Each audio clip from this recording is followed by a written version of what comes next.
Бай туып достым асағым батты, келе сап неге кеудемнен қақты, қаңтарда мені тығылдың ғой деп, бәлесін неге осылай жапты.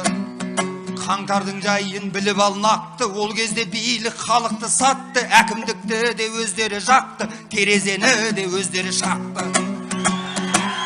Өздері жақты, айыпты бірақ халыққа тақты, экстремистсің деп, террористсің деп, мылтықпен атты, түрмеге жапты.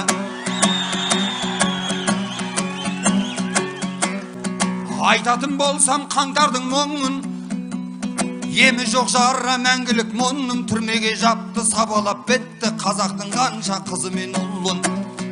Қуат Найманды таяққа жықты, Жанболаттарды түрмеге тықты, елді тонаған 200-лер тағы да судан таза боп шықты. Тоқайып бәрін оғамын деді, жаңа Қазақстан құрамын деді, байлықтың бәрін елге қайтарып, қазақтың бақты қыламын деді. Билікпен халық жарасын дедім, өлеңім қырдан арасын дедім, бәрінде қойшы, бәріңді айтарсың, қазаққа одай қарасын дедім. Өзімнің сырым өзіме мәлім, жауабым болсын сөзіңе жалын, қаңтарда мен де қалада жүрдім, осының көріп көзіммен бәрін. Сендер де біздей іргеледіңдер, жайымды біліп біргемедіңдер, қанша қырылып ел жатқан кезде біреуің тағы үндемедіңдер.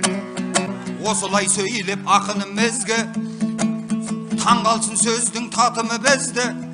Сендер сияқты бір жан біз, бірақ сендердей біздер, бірақ бір жан өртеген жоқпыз театрымызды. Көңілді жөнбе қайтару болса, жарасар сөзде қайтарым болса, мақсатың бізді тойтару болса, қаңтардың жайын саған берейін, шамаң жетсе егер айтарың болса.